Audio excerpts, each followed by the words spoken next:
Hey everyone, my name is Chris Quinto, and today we're going to continue walking through the Sermon on the Mount, Matthew chapter 5, starting in verse 21. We're going to dive right in. Jesus says this: "You have heard that it was said to those of old, 'You shall not murder, and whoever murders will be liable to judgment. But I say to you that everyone who is angry with his brother will be liable to judgment.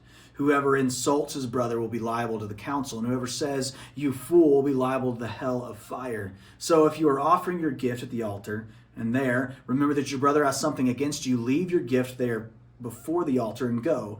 First be reconciled to your brother, and then come and offer your gift.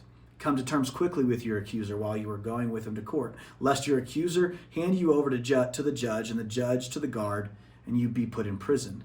Truly I say to you, you will never get out until you have paid the last penny." What we're going to cover today, Jesus talks about four areas that we can need to look differently and think differently about. And the first one is anger. Here he talks about anger, and really what he's really trying to get at is anger starts not with what happens when we explode, right? Anger starts with our heart. It starts inside. It starts with an attitude. And so he says, you've heard that it was said of old, 'You shall not murder, but whoever murders will be liable to judgment.' But Jesus flips it. He changes it. He makes things more intentional. He says, 'But I say to you, everyone who is angry with his brother will be liable to judgment.'" See, Jesus recognizes that anger leads somewhere. Right? When we become angry with somebody in our hearts, it's going ultimately to lead to disunity within the body of Christ. It's going to lead to conflict between you and somebody else. Anger is never what we want to start out with, right? Because of what it can lead to. Jesus is not as concerned about the outcome that's talked about here, right? Murder. He's more concerned about where that starts, backing it up, of diagnosing not just the symptoms, but diagnosing the cause. See, Jesus is more about knowing what's in our heart and diagnosing what's in our heart that leads to these things. That's what he's talking about here with anger. He says, look, yeah, murder's bad, but where does it start? Why would someone go to the lengths of taking another person's life? Well, it's because it started in their heart. It started with something between the two of those people that caused anger, and that anger continued to grow and deepen and fester until it came to the point of murder. And that is not what Jesus wants for any of us, for any of his followers, or any of creation, right? All of us who are made in his image, his design is not that we would take life, but that we would give life, that we would be agents of change in this world, we would be life-giving, not life-taking. Jesus here is not just saying that don't kill each other. He's saying back it up, diagnose the cause, diagnose what's really happening.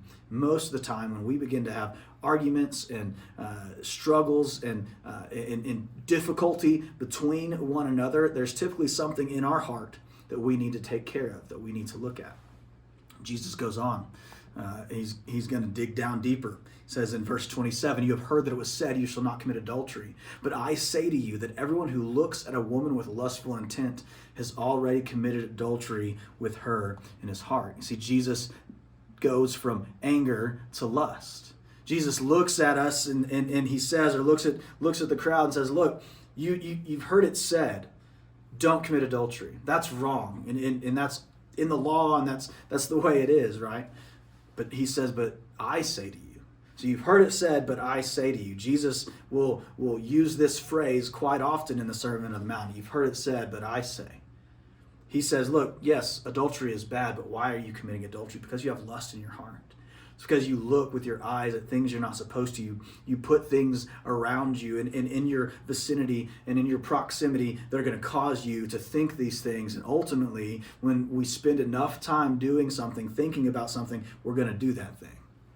That's what Jesus is cautioning us about. He says, look, if you're going to look at another person, male or female, lustfully in your heart, if you're going to look at them and with a desire to go further than you should with them, whether you're married or not, Jesus says, look, it's going to end badly. So his desire, his hope for us is that we would begin to change our heart. We would begin to change what we look at, what we expose ourselves to, what we allow ourselves to be exposed to.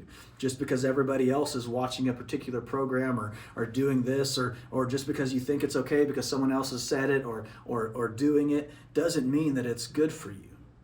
Right? Jesus recognizes that when we put ourselves in proximity to these things that cause us to lust, that the end result can be very bad, can be damaging, can be devastating.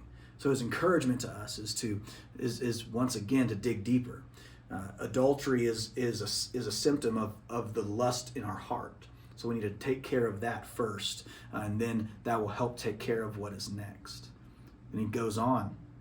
In verse 31, Jesus talks about divorce. He said, it was also said, whoever divorces his wife, let him give her a certificate of divorce. But I say to you that everyone who divorces his wife, except on the grounds of sexual immorality, makes her commit adultery, and whoever marries a divorced woman commits adultery. So we see once again the Bible grounds all love in God's covenant love, and when a man and a woman choose to become married, is a picture of God's relationship with his church. And so when that is fractured, when that is broken, that relationship between a man and a woman in divorce, it was never to be a part of God's design. Jesus calls his followers to a better way, to the way of love and faithfulness. Jesus is against divorce. He is for marriage. He is for commitment. He believes that marriage is sacred, holy, and unbreakable. It is a union created by God to show the beauty of Jesus in the church. For followers of Christ, divorce should not be an option. We should desire to see marriages reconciled and brought back together. Jesus is calling us to more, calling us to deeper. In all of this, in the Sermon on the Mount, as I said a few videos ago when we opened up, Jesus is flipping everything on its head and showing us what it really means to be a follower of Jesus. We don't do things that the world does just because the world says it's okay. We do things the way that God calls us to do them. We live the way that God calls us to live, holy, righteous, set apart, children of God, because that is who we are, and that is what we are called to. And then in verse 33 through 37, Jesus talks about honesty. Talks about us being people who, when we say yes, we mean yes.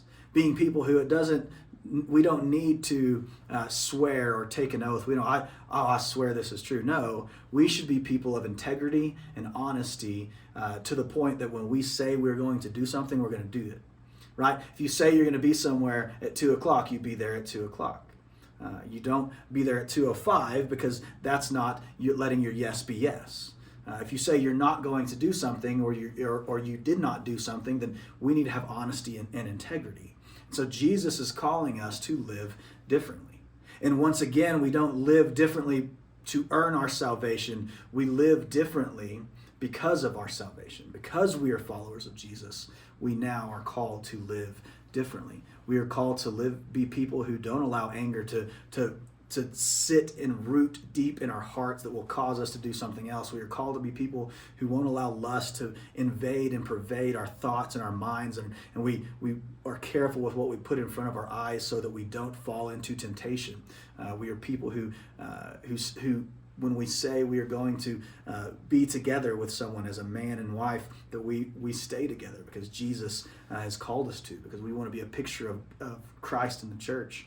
And we are people of integrity and honesty. That is who we are supposed to be. That is what Jesus is saying here in these few verses in Matthew chapter 5. So I hope you have an opportunity this week to think about this, to pray through these things, and to have some time to discuss these things with with those that you're close with. So thank you for listening. I hope to see you next time.